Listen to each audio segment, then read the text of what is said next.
I was checking the baby monitor when I heard my son whisper to his wife, "Just play along until we get the inheritance." I froze. For weeks they visited, hugged me, called me the best mom. The next morning they arrived for breakfast with big smiles.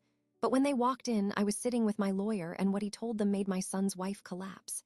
Subscribe to the channel, leave your like and comment from which part of the world you are watching. Get comfortable and relax. Let's begin. The soft static from the baby monitor was a familiar white noise in my bedroom. I had not slept well since Marcus and Chloe brought little Leo over for his first overnight visit a week ago. The monitor was a comfort, a way to feel connected to my grandson even after they had taken him home. I told them I missed the sound of a child in the house. They had left it on the dresser, a gesture I had found sweet. Now, at 2:17 in the morning, its faint hiss was the only thing punctuating the silence of my own home. I was not in the habit of eavesdropping, but the mind does strange things in the dead of night. My hand reached out and turned up the volume knob on my unit just a fraction. I could hear the distant, regular hum of a device in their living room. Then, a voice. Marcus.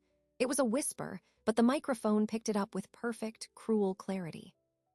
"Is she asleep?" he asked. Chloe's voice was further away, muffled. "Probably. Why?" "Just thinking about the timeline." A rustle of fabric, maybe him shifting on their sofa. "The sooner we get her into assisted living, the sooner we can list the house. This market won't last forever." My breath stopped in my chest. The air in my room turned solid. Chloe's reply was hesitant. "Marcus, we talked about this. We do it gently. She has to think it's her idea. Dr. Evans said the minor forgetfulness angle is working, but we can't push too hard." A low chuckle from my son, a sound I had always loved, now twisted into something alien. "A few more concerned conversations, then. Maybe you can mention you saw her leave the stove on again. We'll suggest a trial period at Silver Springs. Once she's out, we petition for power of attorney. The assets are straightforward. The house, the investments, the life insurance. Once we consolidate, we can finally breathe." There was a long pause. I could hear the blood rushing in my own ears. "And if she refuses?" Chloe's question was small. "Then we refuse to bring Leo over." Marcus's voice was flat, matter-of-fact. "We tell her it's not safe, that we're worried. She'll crack. She lives for that baby. It's the easiest leverage we have." I did not realize I had slid from the edge of my bed until the floor met my knees. The impact was dull, absorbed by the rug. I sat there, the monitor pressed to my ear, my other hand pressed hard against my mouth. I did not make a sound. The conversation drifted then to mundane things, a dripping faucet, a scheduled diaper delivery. Their voices receded, moving away from the baby monitor in their own home. The static returned. I lowered the device to my lap. The green power light glowed in the dark like a malevolent eye. I replayed the last week in my mind, but now with this new, horrible commentary. Marcus showing up unannounced last Tuesday with a brochure for Silver Springs retirement community. "Just look at it, Mom. They have a pool. Think of the social life." I had thought it was clumsy, sweet concern. My successful son, worried about his lonely mother. Chloe, 2 days later, frowning as she handed me a cup of tea. "Ellie, did you mean to leave your reading glasses on the stove burner? I turned it off." I had been confused. I had not used the stove that morning. I had thanked her for her vigilance. The increased frequency of their visits, always with Leo.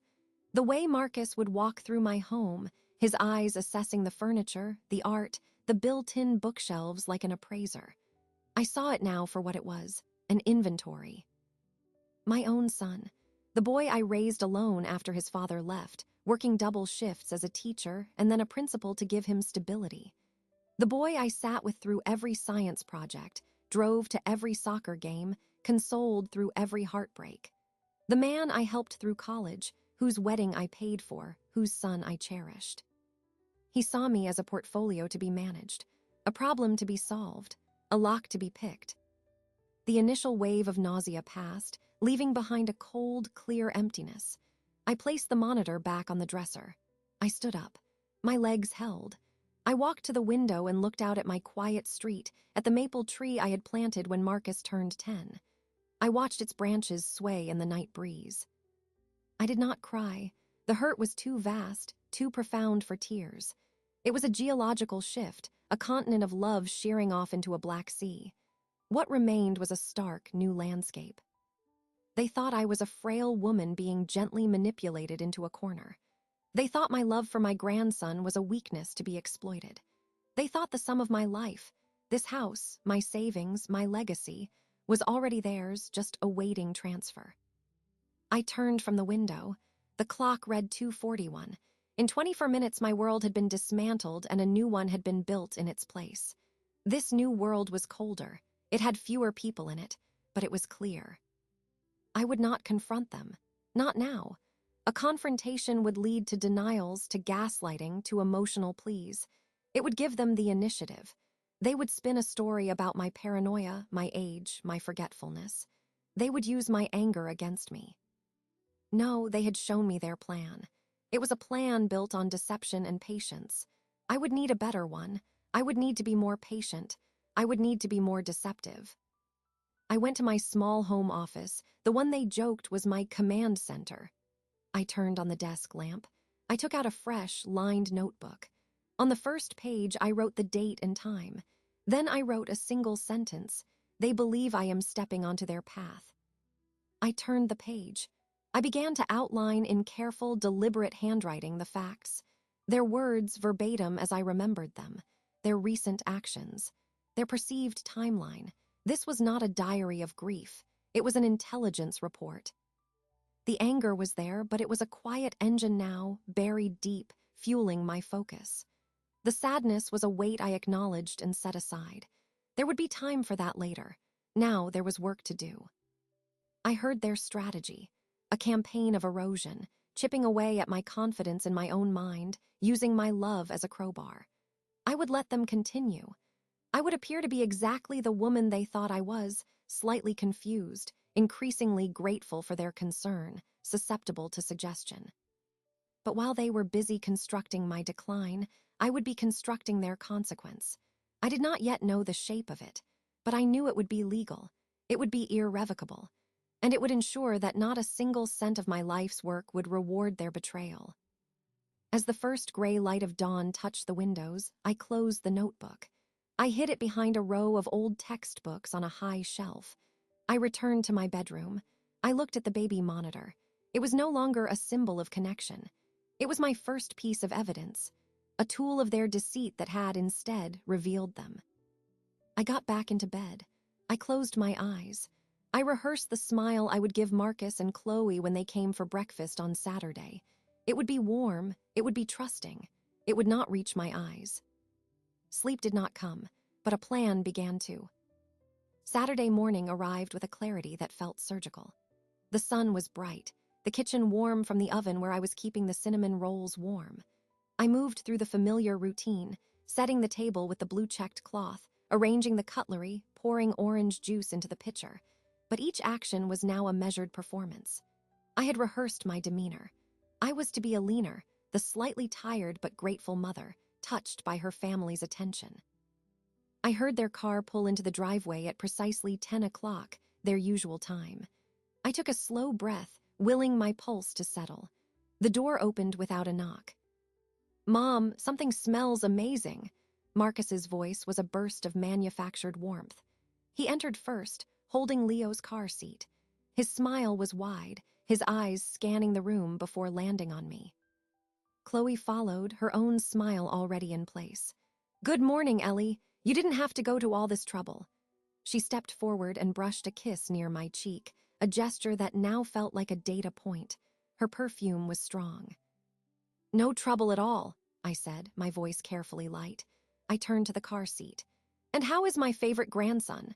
My affection for Leo was the one true thing in the room, an anchor point I could cling to. I unbuckled him, lifting his warm, sleepy weight against my shoulder. The smell of baby powder and innocence was a stark contrast to the tension in the air. "He was fussy last night," Chloe said, hanging her purse on the back of a chair. "But he seems better now." She watched me hold him, her expression unreadable. Sit, I urged, gesturing to the table. "Everything's ready." As we settled, I observed. It was like watching a play I had suddenly been given the script for. Marcus piled food onto his plate with exaggerated enthusiasm. "No one makes scrambled eggs like you, Mom." "You say that every week," I said, offering a small, flattered laugh. "Because it's true every week." He took a large bite. His performance was energetic, a little too broad. He kept his gaze on me, his attention feeling like a spotlight. Chloe's act was more subdued, more technical. She cut a piece of cinnamon roll into a perfect small square. "Did you sleep all right, Ellie? You look a little pale." I made a point of hesitating, just for a second. "Oh, up and down. The quiet house plays tricks sometimes. I thought I heard the faucet dripping in the guest bath around 3. Marcus and Chloe exchanged a glance so brief it was almost imperceptible. A confirmation. "See," Marcus said, his tone gentle, condescending. "The house makes noises. Last week you were convinced someone was trying the back door." I had said no such thing. I nodded slowly, looking down at my plate. "I suppose you're right, my imagination." "It's not your imagination, Mom," Chloe said, leaning forward. Her voice was a model of concerned sincerity. "It's isolation, and it's okay to admit this place is a lot for one person to manage. All these rooms, the stairs, the yard." I looked around my kitchen, at the sunlight streaming across the well-worn tiles. "It's my home." "Of course it is," Marcus said quickly, reaching over to pat my hand. His touch was cool. "No one is saying otherwise, we just worry. We want you to be safe and happy, that's all." The script was unfolding exactly as they had written it. The gentle erosion, the manufactured concern.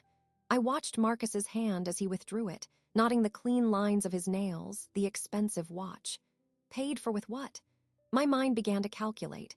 The new car they'd gotten last year, Chloe's recent investment in starting a home staging business that never seemed to stage anything. The math was becoming clearer. "Well," I said, passing the butter to Chloe, "I appreciate you worrying about me. It's nice to know I'm not alone."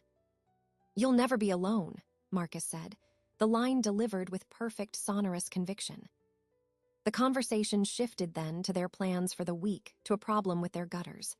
They spoke to each other, including me with glances.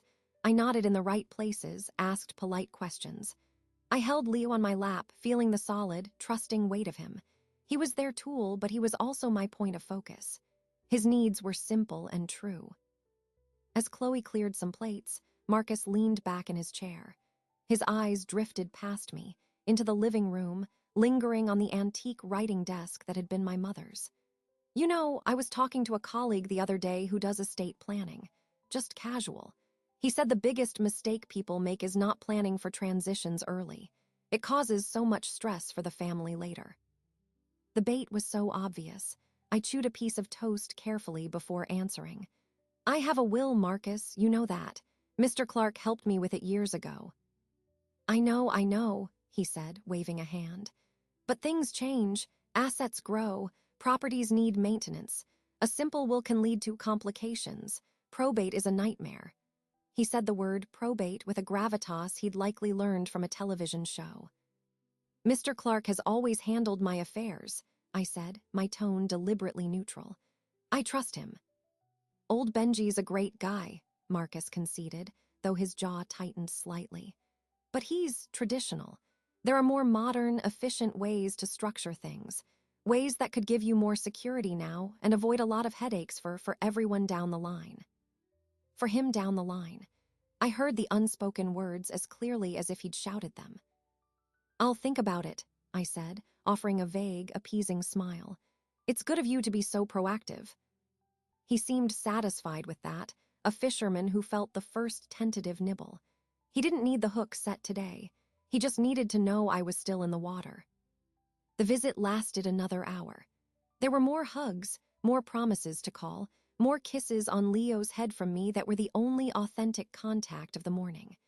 I stood at the door and waved as they backed out of the driveway, my smile fixed until their car turned the corner. I closed the door. The silence of the house descended, but it was a different silence now. It was not empty, it was charged. I walked back to the kitchen and began mechanically clearing the rest of the breakfast dishes. My hands were steady. I had confirmed everything. Their strategy was not subtle. They were pushing on two fronts: my mental competence and the logistical burden of my home. They were laying the groundwork to declare me incapable and my assets a liability. And they were using my love for Leo as both the carrot and the stick. As I scrubbed the skillet, I considered Marcus's mention of Mr. Clark.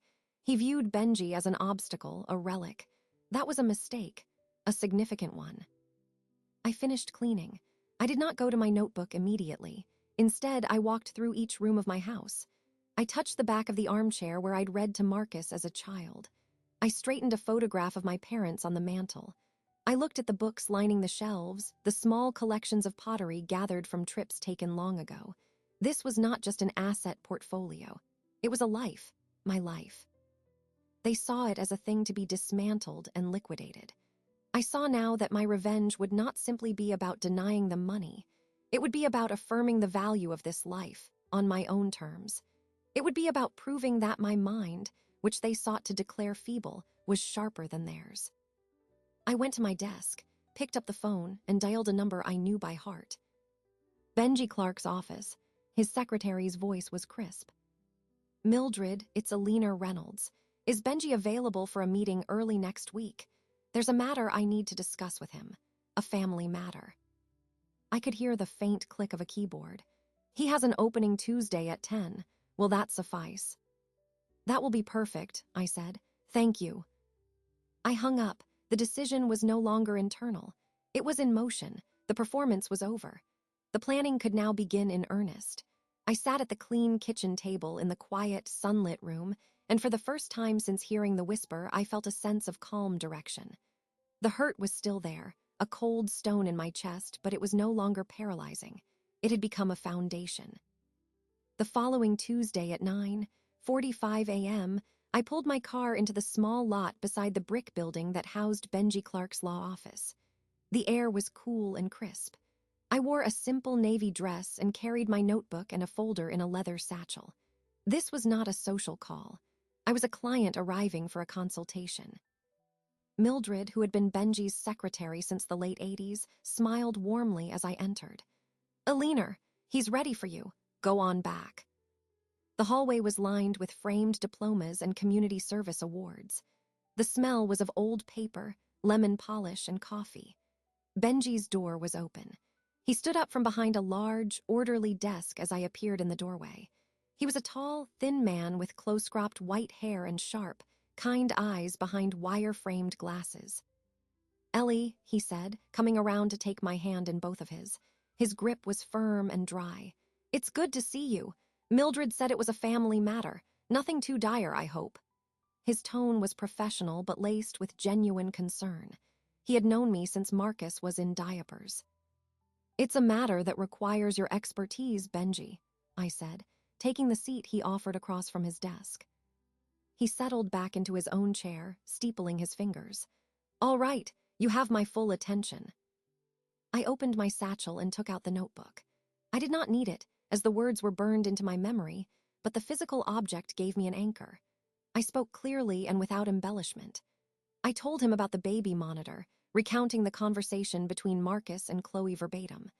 I described the subsequent Saturday breakfast, their comments about my forgetfulness, the house being too much, Marcus's mention of probate and modern estate planning. As I spoke, Benji's expression shifted. The kindly friend receded and the litigator emerged. His eyes grew hard behind his glasses. He did not interrupt. When I finished, placing the closed notebook on the edge of his desk, the silence in the room was dense. Benji removed his glasses and slowly polished them with a cloth from his pocket. He took a long breath. "I see." He replaced his glasses.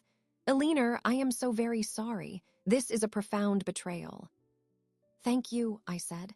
The sympathy was noted, but I needed forward motion. "My primary concern is not my feelings. It is my legacy. They believe my assets are a pot waiting to be claimed. I need to ensure they are mistaken. Legally, completely mistaken." A grim smile touched his lips. "That is the correct focus. Emotion clouds judgment. The law requires clarity. He opened a drawer and pulled out a fresh legal pad. Let us outline the facts and the tools. First, your current estate plan. He already knew it, but we went through it. A standard will leaving the bulk of my estate to Marcus, with a small bequest to Chloe and a provision for Leo. A life insurance policy with Marcus as the beneficiary. My investment accounts and the house, both solely in my name.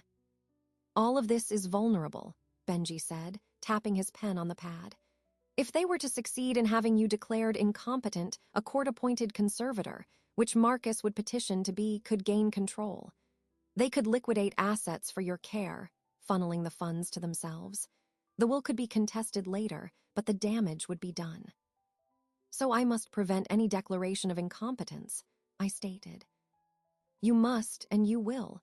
The first step is to demonstrate unimpeachable capacity. You are here, of sound mind, instructing your attorney.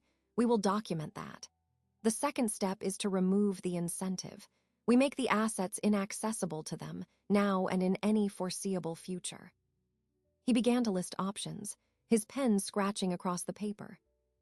1. The will. We revoke the current one and create a new one. We can disinherit Marcus entirely, or we can leave him a nominal sum, $1, to make the intent clear and avoid a claim of oversight. I do not want to disinherit him completely yet, I said. The words were difficult, but strategic. A full disinheritance might provoke an immediate, desperate confrontation. I want him to believe the path is still open until I decide to close it. Benji nodded.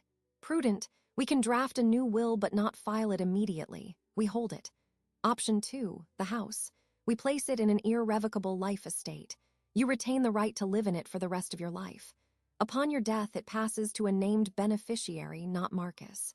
He cannot touch it, cannot force a sale, cannot use it as equity.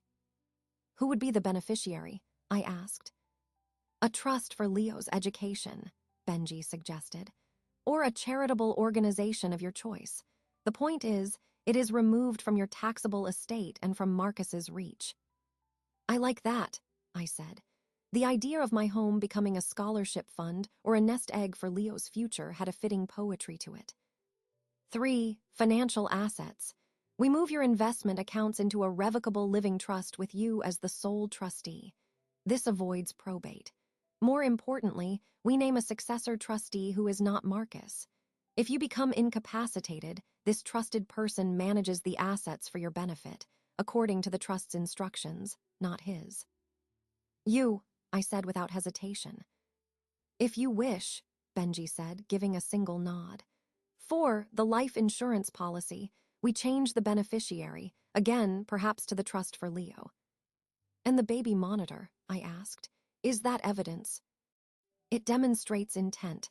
It is not a legally recorded conversation in a two-party consent state, so it may not be admissible in court to prove a specific crime, but it is a powerful testament to their state of mind. Keep it.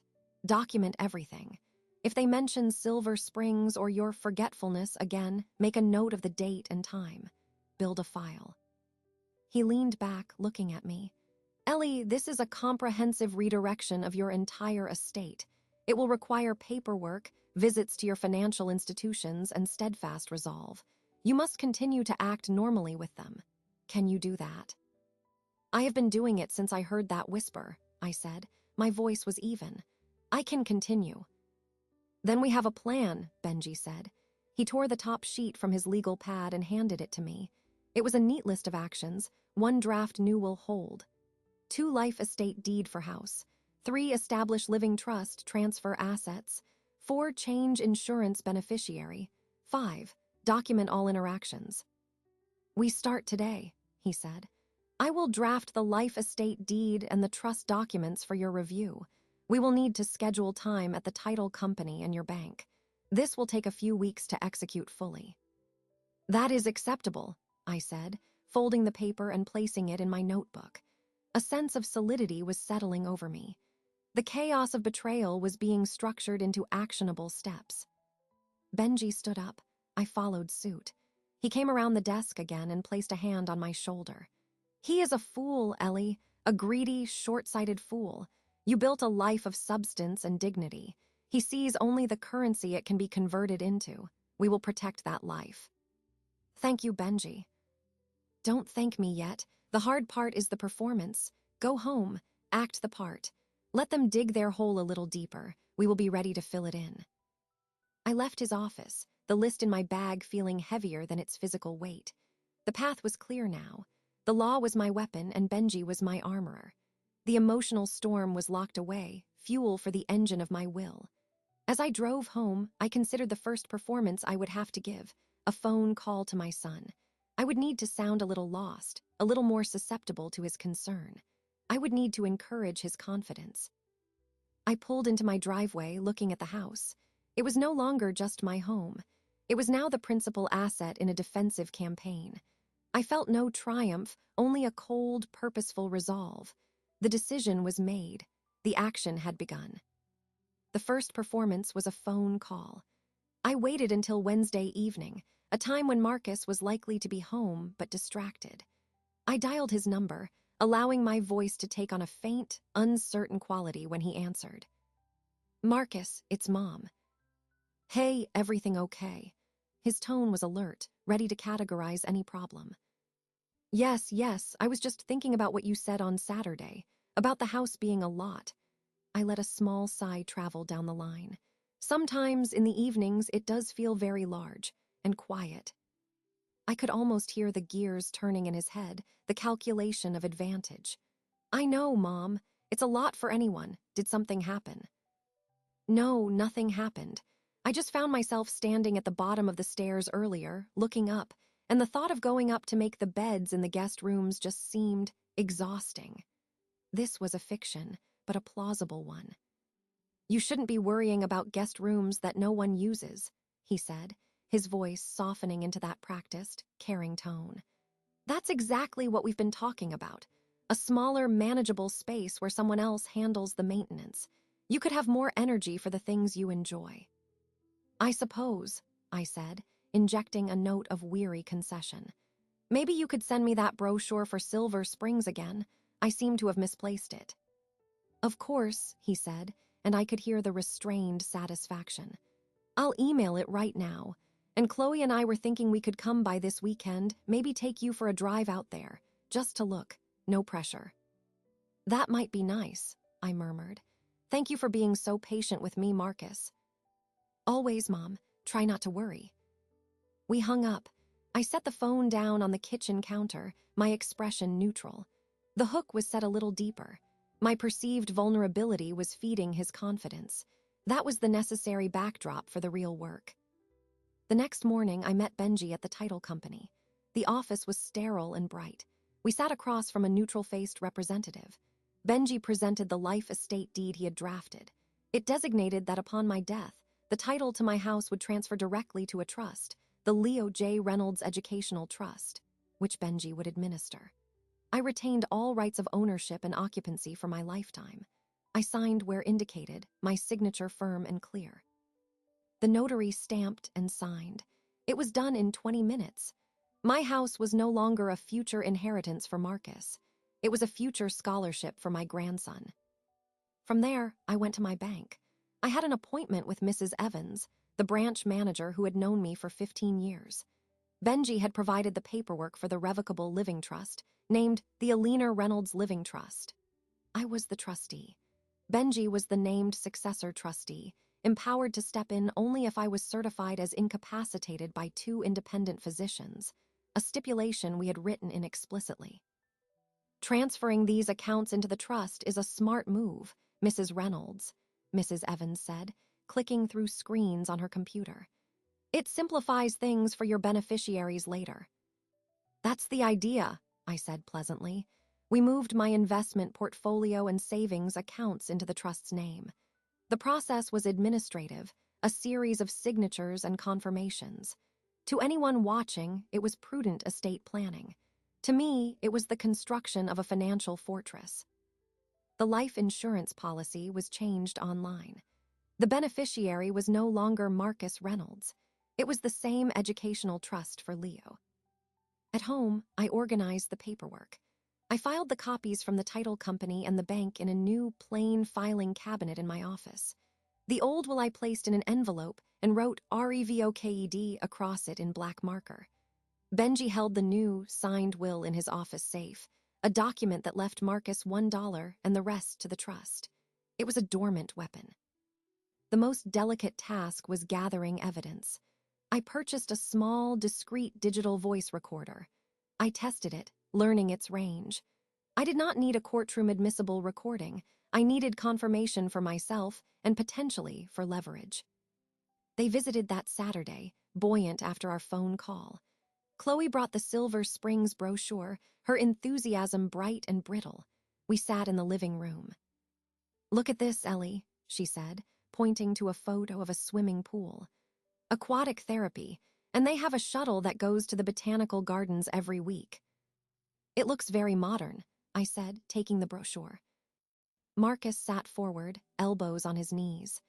"We could go Tuesday. I've cleared my afternoon, just a tour. You could even sample the lunch. They do a great salmon, I've heard." The recorder was in the pocket of my cardigan, its tiny red light hidden by the fold of fabric. I let the silence hang for a moment, looking from the glossy pages to their eager faces. "It's a big decision, leaving this house. All my memories are here." "The memories come with you, Mom," Marcus said, his voice gentle. "And think of the relief. No more property taxes eating into your fixed income. No more worrying about a leaky roof. The proceeds from this place would secure your comfort for the rest of your life." He gestured around the room. "It's just a building. Your security is what matters." I nodded slowly. "I suppose you're right. The money from the sale would certainly help with my security." I emphasized the last word, watching his eyes. "Exactly," he said, a smile spreading. "It's all about your comfort, and ours too, knowing you're safe. Once the transition is handled, we can all relax. It's what's best for everyone." Chloe nodded in vigorous agreement. "A fresh start." I let them talk for another 10 minutes, painting a picture of my serene, worry-free future in a one-bedroom apartment. I murmured occasional assent. When they left, full of plans for Tuesday's tour, I retreated to my office. I plugged the recorder into my computer. Their voices filled the small room once more. "The proceeds from this place would secure your comfort. It's what's best for everyone." I saved the file with the date. It was not a legally perfect trap, but it was a perfect reflection of their intent. They were not just suggesting a move. They were planning the liquidation of my home for their own financial relief, camouflaging it as concern.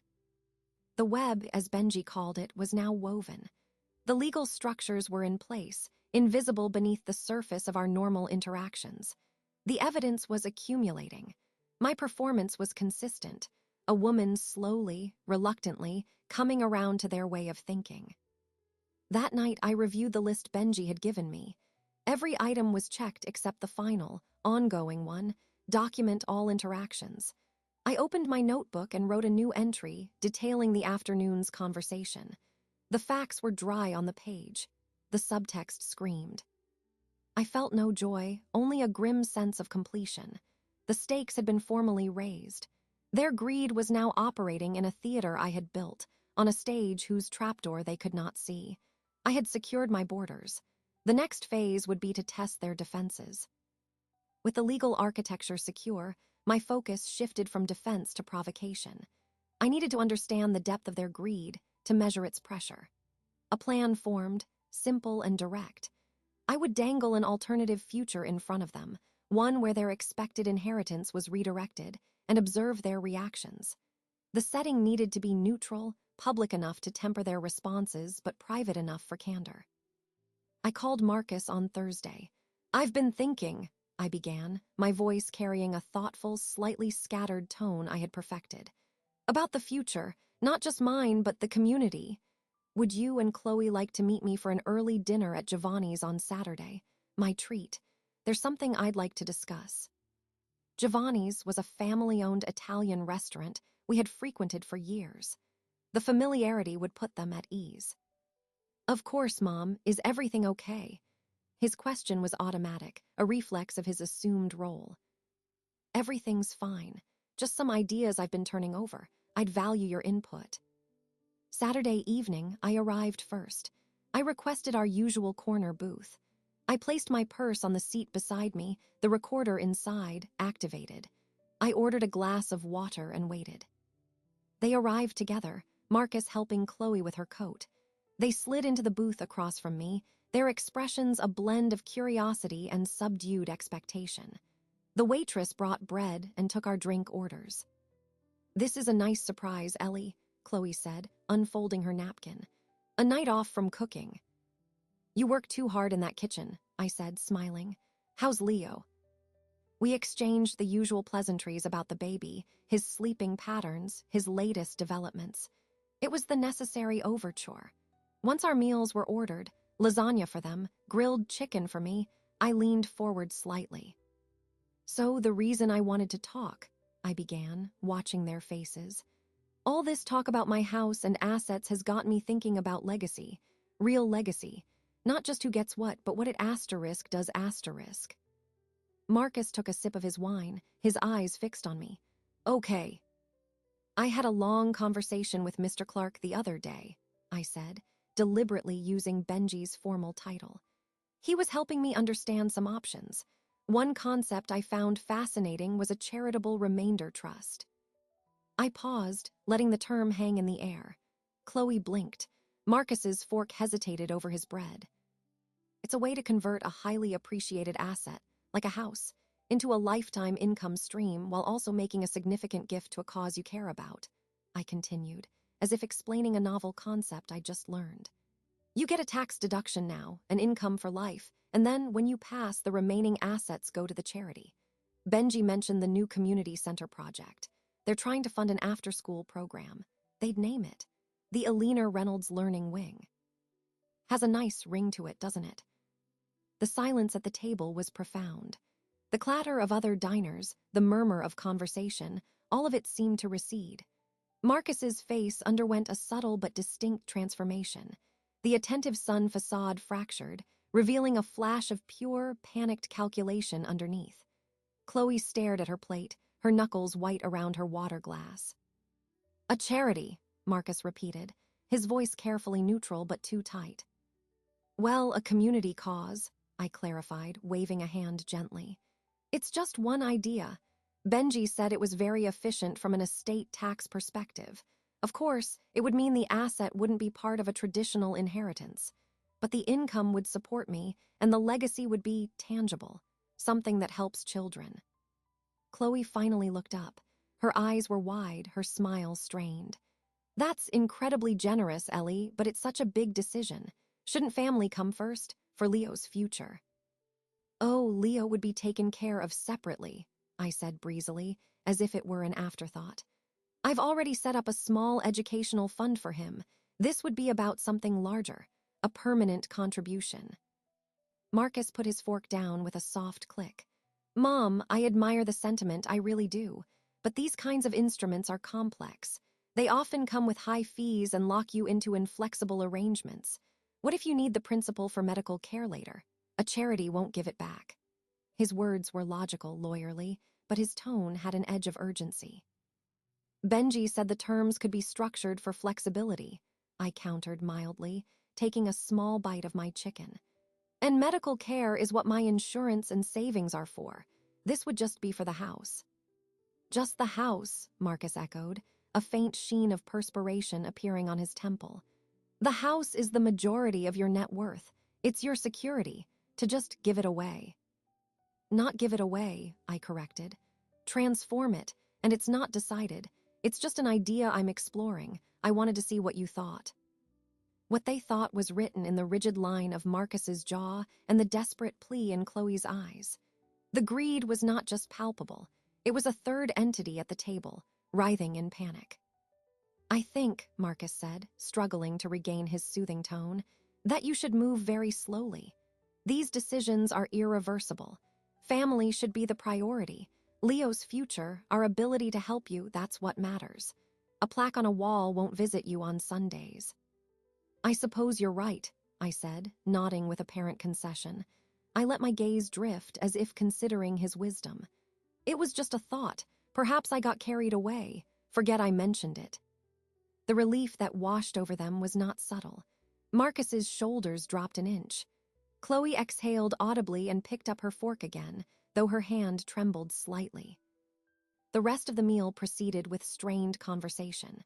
They worked hard to steer me back to the script, the manageable apartment, the worry-free life at Silver Springs. Their arguments were more insistent now, tinged with a new fear. My hypothetical charitable trust had shaken them. It had revealed that their prize was not guaranteed, that I had other ideas, other advisors. When the check came, I picked it up before Marcus could move. "I invited you," I said, placing my credit card in the folder. The simple act felt symbolic. I was still in control of the resources. I was still paying. In the parking lot, as we said our goodbyes, Chloe hugged me a little tighter than usual. "Just think about what's best for the family, Ellie. We only want what's best for you." "I know, dear," I said, patting her back. Marcus kissed my cheek. "We'll talk next week, Mom. Don't make any big decisions without us, okay?" "I won't," I promised. I drove home, the recorder now silent in my bag. I played the key section back at my desk. The 20-second pause after I mentioned the charitable trust was filled with the sound of their shocked breathing. Marcus's voice, trying to sound reasonable but cracking with tension. To just give it away. I added the incident to my notebook. Their reaction was more revealing than any document. They were not just entitled, they were desperate. The prospect of losing the house to a community center had sparked a near panic. This desperation was a vulnerability. A desperate person makes mistakes, pushes too hard, reveals too much. My experiment was a success. I had poked the hornet's nest and seen the swarm stir. Now I needed to give them a reason to swarm in a specific direction, at a specific time. The hook of the charitable trust had scared them. Next, I would need to dangle the certainty of their original plan, making it seem within reach once more. That would be the final lure. The fear I had instilled at Giovanni's needed a counterbalance. They had to believe the scare was over, that I had been swayed back to the predictable path. I allowed a full week to pass, a period of calculated silence. I knew they would be anxious, discussing my erratic mention of charity, questioning their approach. They would be priming themselves for a renewed, more forceful persuasion. On Friday morning, I made the call. I used my landline, sitting at the kitchen table with a cup of tea, my voice calm and resolved. Marcus answered on the second ring. "Mom." "Marcus, good morning. I hope I'm not catching you at a bad time." "No, not at all. Is everything okay?" The caution in his voice was palpable. "Everything is fine. Better than fine, actually. I've done a lot of thinking since our dinner. You were right." I let that statement hang, allowing him to absorb it. "All that talk about charitable trusts, it was overwhelming. And you made an excellent point about family being the priority." I could hear his relieved exhale. "I'm glad you see it that way, Mom. We just want what's best for you." "I know, and I've decided it's time to stop dithering and make some concrete plans. For my future and for the family." I kept my tone decisive, but with a note of surrender in it. "I'd like you and Chloe to come over for brunch this Sunday, a proper family meeting. There are things I need to say and decisions I'd like to share with you." "This Sunday," he repeated, and I could almost see the wheels turning, the sudden, hopeful realization dawning. "Yes, is 11 o'clock good for you?" "Absolutely. We'll be there, should we bring anything." "Just yourselves. And Leo, of course. I'd like him there, too." The inclusion of the baby was a masterstroke, a symbol of the familial future I was supposedly securing. "We'll be there," he said again, his voice now infused with a warm, triumphant certainty. "We're looking forward to it." "So am I," said and ended the call. I did not move for a moment. The trap was now baited and set. I then called Benji. "They're coming Sunday at 11, I said without preamble. "Understood," he replied. "I will be there at 10:30. We will be seated and ready. Have you prepared what you wish to say?" "I have an outline, the facts, the evidence, the consequences." "Good, stick to the facts. The documents will speak for themselves. I will handle the legal specifics. You handle the moral weight." We finalized the logistics. He would bring copies of the life estate deed, the trust documents, and the new will. We would meet in my living room, the heart of the home they had planned to sell. Later that same day, I needed groceries. I drove to the local market. As I was loading bags into my trunk, I saw their car. It was parked at the far end of the lot near the coffee shop. They had not seen me. Marcus and Chloe were sitting in the front seats, turned toward each other, engaged in animated conversation. Chloe was smiling, a real, unrestrained smile I had not seen in weeks. Marcus was gesturing with one hand, his expression one of unmistakable victory. He threw his head back and laughed. I stood behind my open trunk, watching them for perhaps 30 seconds. They were celebrating. They believed the Sunday meeting was the coronation of their scheme. They were likely discussing how they would use the money, which debts they would pay off first, what they would tell their friends about my sensible decision to downsize. The image was a perfect confirmation of everything I knew. I closed my trunk quietly and drove home. There was no anger in the observation, only a cold, forensic satisfaction. Their premature celebration was a critical piece of data. It confirmed their arrogance and their utter lack of suspicion. That evening, I reviewed my outline. I wrote down the key points in bullet form on a single sheet of paper. The baby monitor conversation. The recorded suggestions about Silver Springs and selling the house. The legal changes, life estate, trust, new will. The stipulations for any future inheritance. The immediate consequences. No power of attorney, no control, no payout. I did not write down the emotional points.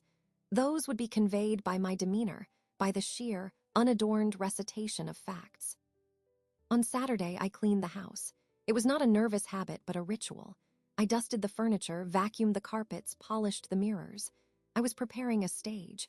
I wanted everything to be in order to reflect the control I maintained. I changed the tablecloth on the dining table to a simple white linen, neutral and formal. I considered what to serve for brunch and decided against it. This was not a social visit. Coffee and water would suffice. I called Benji once more in the afternoon. Are the documents ready? They are. Everything is in order, Ellie. Are you? I am ready, I said. And I was.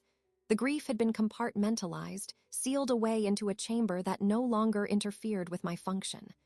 The love for my son was a ghost in that chamber, a pale, silent thing. What remained in the forefront was clarity and the will to see this through. The sun set on a quiet Saturday. I ate a simple dinner, watched the news, and went to bed at my usual time. Sleep came, not easily, but it came.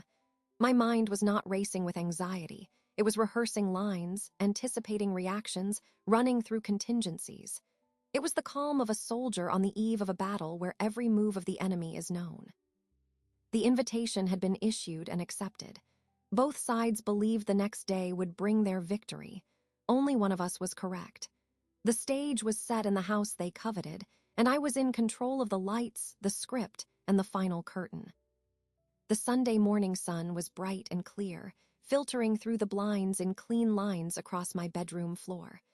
I woke at 7, not to an alarm, but to a natural and complete alertness. There was no lingering drowsiness, no desire to retreat into sleep. The day had arrived, and my mind was already operational. I rose and made my bed with precise hospital corners, smoothing the duvet until not a wrinkle remained. The ritual of order calmed the practical part of my mind. In the bathroom, I washed my face with cold water and studied my reflection. The face that looked back was familiar.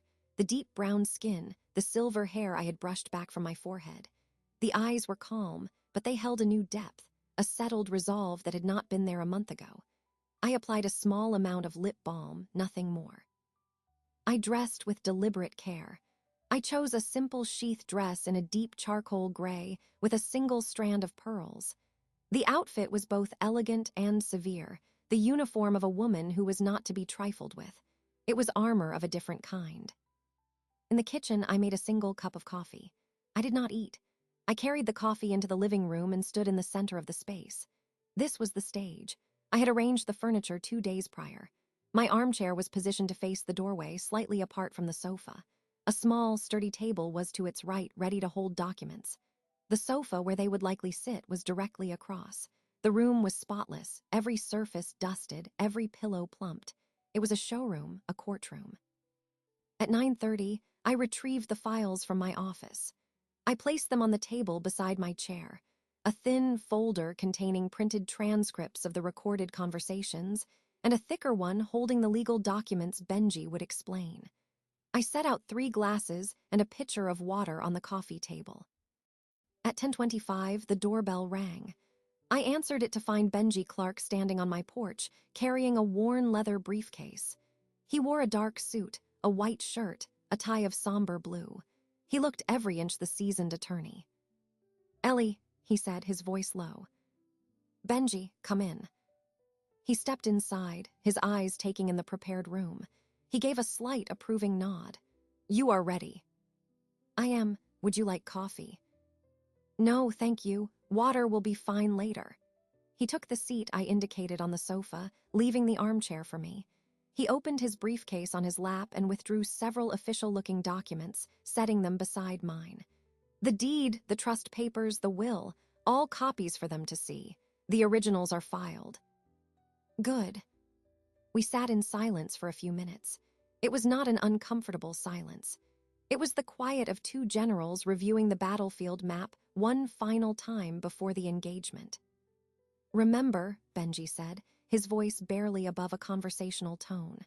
"You state the facts. I will explain the law. Do not engage in debate. Do not justify.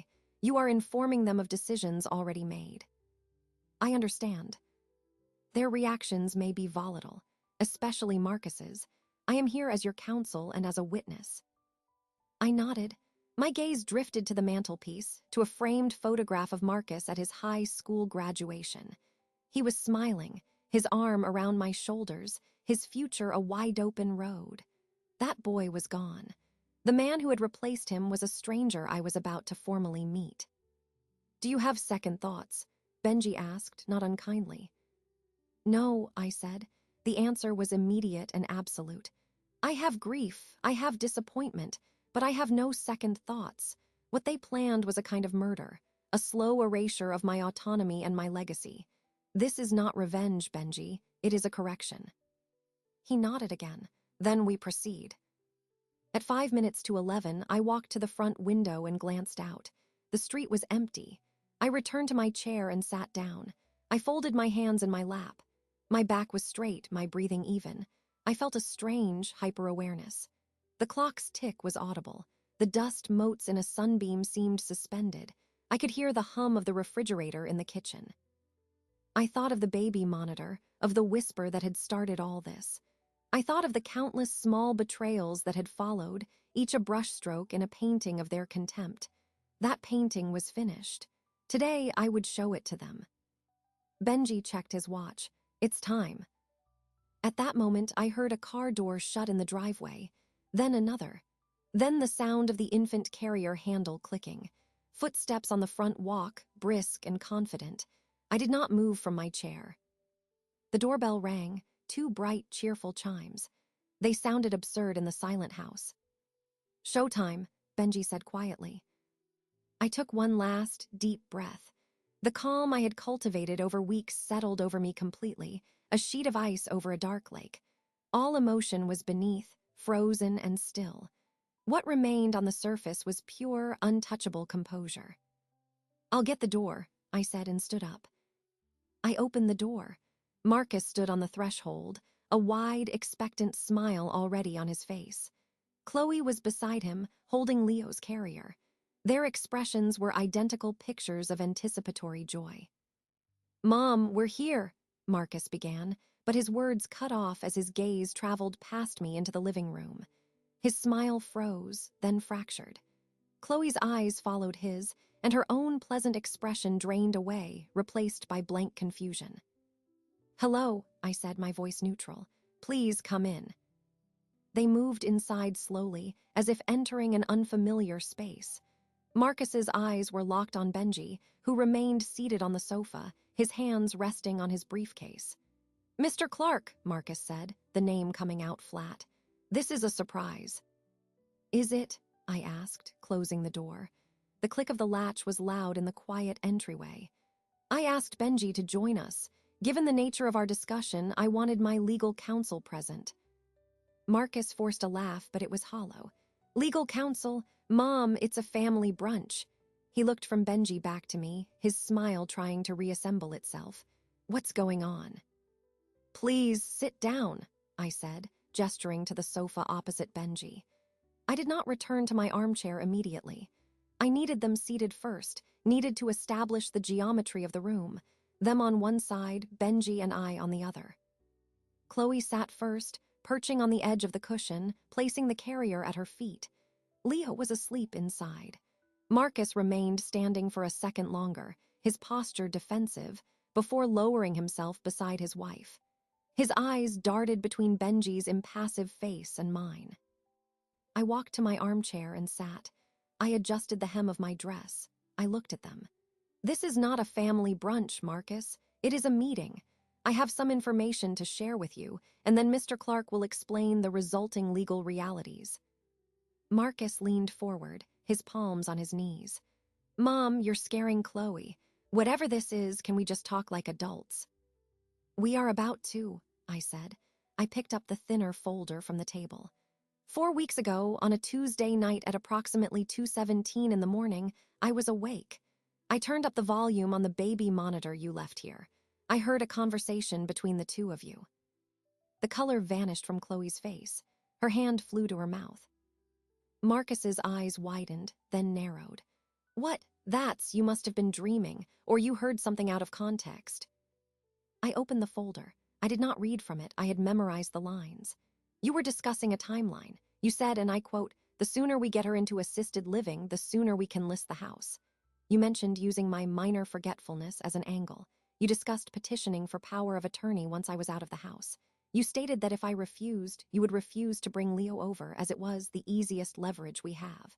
I closed the folder. Was that out of context? Marcus stared, his mouth slightly open. No sound came out. Chloe had begun to tremble. Since that night, I continued, my voice level, I have observed your campaign, the repeated suggestions about Silver Springs, the invented incidents of my forgetfulness, the pressure regarding probate and modern estate planning. I have recorded some of these conversations. I tapped the folder. I have documented all of them. You recorded us, Marcus whispered, the words thick with disbelief and dawning horror. You left the surveillance device in my bedroom, I said. I merely used it. He surged to his feet. This is insane. You're paranoid. You need help. Sit down, Marcus. Benji's voice cut through the room, calm and authoritative. You are in your mother's home. You will show respect or you will leave. Marcus looked at Benji, then back at me. A torrent of emotions crossed his face. Panic, rage, calculation. He slowly sank back onto the sofa. Chloe was crying silently, tears streaming down her cheeks as she stared at the floor. Having become aware of your intentions, I said, I took steps to secure my legacy and my dignity. I consulted Mr. Clark. He will now inform you of the current legal standing of my affairs. Benji opened his briefcase. He removed the first document. As of last week, the deed to this house has been placed in an irrevocable life estate. Mrs. Reynolds retains full ownership and occupancy rights for her lifetime. Upon her death, title will pass directly to the Leo J. Reynolds Educational Trust, of which I am the trustee. The property cannot be sold, mortgaged, or otherwise encumbered by anyone else. It is not, and will never be, part of your inheritance. Marcus made a choked sound. Benji picked up the next set of papers. Mrs. Reynolds' financial assets have been transferred into a revocable living trust, the Alina Reynolds Living Trust. She is the sole trustee. I am the named successor trustee, empowered to act only upon certification of her incapacity by 2 independent physicians. You are not named in any fiduciary capacity. The trust assets are inaccessible to you. He placed another page on the table. The life insurance policy beneficiary has been changed from you, Marcus, to the educational trust for your son. Finally, he held up a single sheet. A new will has been drafted and signed. It revokes all previous wills. It leaves you, Marcus Reynolds, the sum of $1. The remainder of the estate, what little remains outside the trusts, is bequeathed to the same educational fund. This will is currently held in my office safe. The room was silent except for Chloe's ragged breathing. Marcus looked as if he had been physically struck. All the smug certainty, the performative charm, had been stripped away, leaving behind a naked, trembling core of shock. "Why?" he finally croaked, looking at me with wild, lost eyes. "Why would you do this? I'm your son." "You were my son," I corrected him, my voice still quiet, still calm. The frozen lake within me did not crack. "The man who plotted to declare me incompetent to sell my home, to use my grandson as emotional blackmail, that man is a stranger. That man gets $1. That man gets nothing from me but the knowledge that he failed." Chloe suddenly bent forward, a low sob escaping her. Her shoulders shook. "I'm sorry," she whispered again and again. "I'm so sorry, Ellie." I looked at her, but I did not address her apology. I looked back at Marcus. "There is a condition for future consideration. The trust for Leo is established. It is irrevocable. However, my current will can be amended. If over time you demonstrate genuine remorse and a fundamental change in character, I may reconsider the $1 bequest. But it will never be what you expected. It will be a stipend, controlled and modest, contingent on your behavior. The days of viewing my life as your windfall are over." Marcus stood up again, his fists clenched at his sides. His face was mottled with rage and humiliation. "You can't do this. I'll fight it. I'll contest everything. I'll tell the court you're not in your right mind." Benji stood now, too, his height and bearing imposing. "You are welcome to try, Marcus. We have documented evidence of your conspiracy to exploit your mother. We have the testimony of a respected attorney as to her sound mind and clear intent. You would be wasting your money, which, given your apparent financial pressures, I would not advise. Any legal challenge will be met aggressively, and you will lose." The fight seemed to drain out of Marcus then, replaced by a staggering weariness. He looked at Chloe, who was still weeping at his sleeping son, then finally at me. In his eyes, I saw the collapse of his entire imagined future. He saw the apartment he wouldn't buy, the debts he wouldn't clear, the easy life that had evaporated. He saw me, not as a means to an end, but as an opponent who had outmaneuvered him completely. "Get out of my house," I said. He didn't move. "Now," Benji said, his voice leaving no room for argument. Marcus turned woodenly. He didn't help Chloe up. She stumbled to her feet, fumbling for the handle of Leo's carrier. She couldn't look at me. They walked to the door, two shattered people, and let themselves out into the bright, uncaring Sunday sunlight. I did not watch them go. I listened to the door close. The sound of the door closing was not a slam. It was a firm, final click, a seal. For a long moment, neither Benji nor I moved. The living room held the charged silence that follows a thunderclap. The air itself felt different, scoured clean of pretense. I looked at the sofa where they had been sitting. A slight indentation remained in the cushion from Chloe's weight. A single, forgotten tissue lay on the floor by the leg of the coffee table. These were the only physical traces. Benji was the first to speak. He let out a long, slow breath and began gathering his documents, returning them to his briefcase with methodical care. The snaps of the clasps were loud in the quiet. "It is done," he said. He did not say it with triumph, only with finality. "It is," I replied. My voice sounded distant to my own ears. The intense, focused energy that had sustained me through the confrontation was beginning to ebb, leaving a hollow, ringing fatigue in its wake. I did not feel victorious. I felt drained. "Would you like me to stay for a while?" Benji asked, his eyes assessing me with professional concern. "No, thank you, but no. I need to be alone." He nodded, understanding. He closed his briefcase and stood. "You handled that with remarkable strength and clarity, Ellie. It was legally perfect. Morally, it was just." "It was necessary," I corrected. Necessary felt like a more accurate word than just. Justice implied a cosmic balance. This was a terrestrial, grim transaction. He walked to the door, then paused. "They may try to contact you. They may be angry or pleading or both. Do not engage without me present. Refer them to my office. You have said all that needs to be said today." "I will. Call me tomorrow, or any time before that if you need to." "I will." He gave me one more firm nod and let himself out. I listened to his car start and drive away. Then there was only the house and me. I walked to the sofa and picked up the discarded tissue. I placed it in the wastebasket in the kitchen. I straightened the cushion. I collected the 3 unused water glasses from the coffee table and carried them to the sink. I washed each one slowly, drying them with a towel and putting them back in the cupboard. The mundane actions were a lifeline to normalcy. I returned to the living room and sat in my armchair. The empty space across from me seemed vast. The clock ticked. The sun had moved and the room was darker. I replayed the last hour in my mind, not with emotion but with analysis. Had I missed anything? Had any point been unclear? I examined Marcus's reactions, Chloe's collapse. They had been precisely what the evidence dictated. The outcome was secure. Only then, in the absolute quiet, did I allow the other thing to surface. The grief. It did not come as a wave. It was a slow, cold seep like groundwater rising in a cellar. My son was gone, not dead but transformed into a hostile entity. The child I had raised, the man I had loved, was a fiction overlaying a stranger. That fiction was now irrevocably shredded.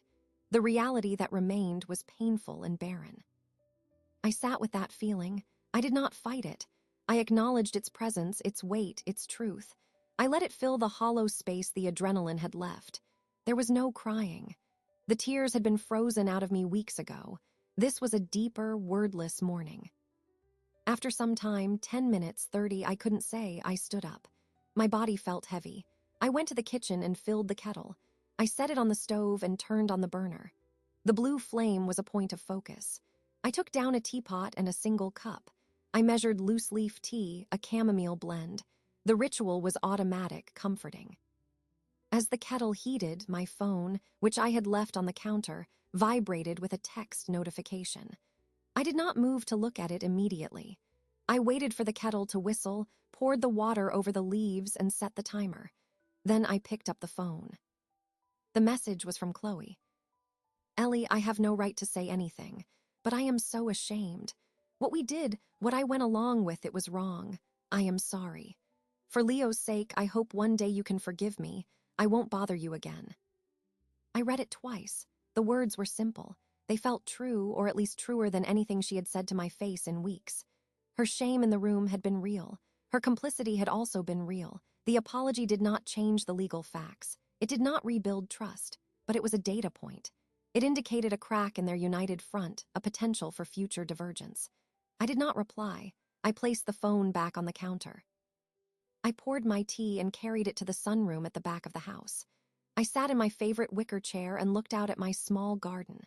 The late afternoon light was golden, softening the edges of the fence, the bare branches of the rose bushes.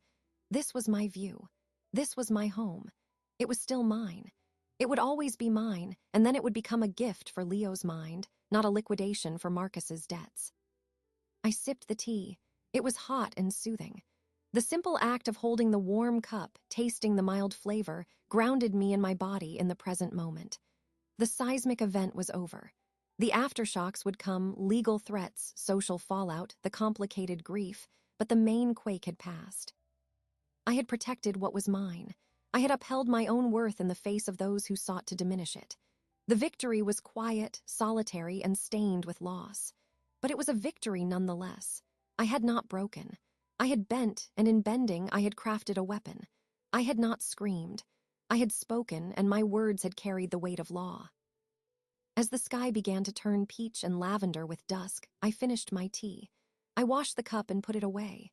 I walked through the quiet, familiar rooms of my house, turning on lamps against the gathering dark. The silence was no longer charged with threat. It was my silence again. It was the sound of a battle ended, and a life, forever altered, moving forward. The following weeks were a period of deliberate reconstruction. The demolition was complete. Now I built something new from the salvaged materials of my legacy. My first meeting was with Benji to address the one element I had left conditional, the future for Leo. "The educational trust is already established and funded," Benji reminded me as we sat in his office. "It is irrevocable and will be administered by me, then by a successor trustee of your choosing. Marcus cannot touch it." "I want to add to it," I said. "A monthly contribution from my investment income, automatically deposited. enough to cover tuition, books, and a reasonable living allowance when the time comes. I also want to specify that the funds can be used for any form of higher education or vocational training, at his discretion when he turns 25. Benji made a note. That is wise. It provides structure but also autonomy for him, and for Marcus. The $1 bequest stands. The will remains as is in your safe. I am not ready to consider any alteration. If in 5 or 10 years he has demonstrated a sustained change, we can discuss a small annual stipend from the trust's income, but never principal access. That is for Leo. Understood, Benji looked up from his pad. And for you, Ellie. I have another project. I had spent evenings researching the local community foundation. My mother, Althea, had been a seamstress who believed education was the thread that mended tears in the social fabric. She never had the chance to go beyond the 8th grade. I arranged a meeting with the foundation's director, a thoughtful woman named Diane. We met in a small conference room at the library. I brought a proposal I had typed myself. I would like to endow a scholarship, I told her. The Althea Johnson Memorial Scholarship. It should be for a graduating senior from the high school where I was principal, with a preference for students pursuing education or the skilled trades. It should be renewable for 4 years, covering tuition gaps after federal aid. Diane reviewed my proposal.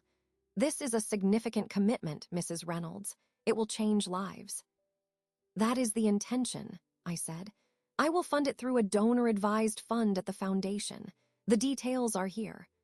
I pushed a folder across the table containing the financial commitment, drafted with Benji's help. The paperwork was signed within the month. The announcement was made at a small ceremony at the community center. I did not want a large event. Benji, Diane, and a few old colleagues from the school attended. I stood at a podium and spoke briefly. This scholarship is not a gift from me, I said, looking at the small audience. It is a return on an investment my mother made with her life. She believed in the practical power of learning. This ensures that belief continues to work. There was applause. I felt a sense of quiet rightness. The money was no longer a passive target for greed. It was an active tool for creation. My personal life contracted into a smaller, more authentic circle. I had dinners with Benji and his wife, Elinor. I joined a book club at the library with women I had known for decades, but had neglected during my preoccupation with family. I worked in my garden. The house no longer felt like a fortress under siege. It was a home again, its rooms filled with my chosen peace, not the echoes of betrayal. The first request for a visit came via a text from Chloe, 6 weeks after the confrontation. It was succinct and respectful. Ellie, I would like to bring Leo for a visit if you are willing. Just for an hour. I can come alone. No expectations. I discussed it with Benji. She is testing the waters, he said, but the legal standing is unchanged. You hold all the cards. A supervised visit on your terms is reasonable if you wish it. I replied, you may come next Tuesday at 2 p.m. Please bring him fed and changed. You will leave when I say the visit is over. She wrote back, thank you, we will be there. Tuesday arrived. At 2 o'clock precisely, a compact car I didn't recognize pulled into the driveway. Chloe got out, alone, and lifted Leo from his car seat. She was dressed simply, without the expensive accessories I had grown accustomed to seeing. She walked to the front door and waited for me to answer. I opened the door. She met my eyes, her own nervous but clear. Hello, Ellie. Thank you for letting us come. Come in, I said, stepping aside. She entered and stood awkwardly in the foyer. Leo, now several months older, looked around with wide eyes. You can put his blanket on the floor in the living room, I instructed. She did so, settling him with a few toys. She then sat on the very edge of the sofa, her hands folded in her lap. He started to babble a lot, she offered. I can hear that, I said, observing the baby. I did not sit. I remained standing, maintaining a distance. How are things? She understood the question's scope. Marcus is angry. He's talking about legal challenges, but he hasn't done anything. I think he's afraid of Mr. Clark. We're in marriage counseling. I insisted. She took a breath. I'm looking for a job, a real one. I nodded. These were facts. They did not require my commentary. I am not going to discuss the past, Chloe, I said. Today is about Leo. You may sit there. I will interact with him. That is the condition of this visit. She nodded, biting her lip. Of course. I walked over and sat on the floor near Leo. He looked at me, curious. I picked up a soft cloth book from the pile. It was an old one with pictures of animals. I opened it and began to read, pointing to each picture. Lion, giraffe, elephant. He cooed and reached for the page. His small hand patted the picture of the elephant. I continued to read, my voice steady and calm. The words were simple. The act was profound. This child was my grandson. The connection had been weaponized by his parents, but it was not inherently toxic. It was a biological and emotional fact. I would protect it, and him, but on terms that ensured his mother understood the new boundaries. I read the book twice. Leo grew fussy toward the end. I looked at the clock. 50 minutes had passed. The visit is over now, I said, closing the book and standing up. Chloe immediately rose and began to gather Leo's things. Thank you, Ellie, truly. You may come again in 2 weeks, same time, same conditions, I said. It was not an offer of friendship. It was a structured protocol for maintaining a relationship with my grandchild, one that placed me in control of the access. I will, she said, and there was a hint of relief in her voice. She carried Leo out, buckling him into his seat. She gave a small wave before driving away. I closed the door. The house was quiet once more. I put the cloth book back on the shelf. I felt a semblance of peace. The future was not the one I had envisioned a year ago. It was smaller in some ways, with a permanent scar running through its center. But it was secure. It was mine. My legacy was no longer a lump sum to be fought over. It was a trust for a child's education and a scholarship for strangers. It was a house I would live in until I died, and then it would become a foundation for learning. That evening, I sat on my sunroom chair. The garden was blooming with the first hardy flowers of the season. I had a cup of tea and a book. The silence was companionable. The battle was over. The victory was not sweet, but it was solid. I had redefined my family, secured my legacy with dignity, and protected the one innocent party from the fallout. There was nothing more to strategize, nothing to suspect. There was only the quiet turning of pages, the taste of tea, and the sure knowledge that I had not broken. I had bent, and in bending, I had forged something durable.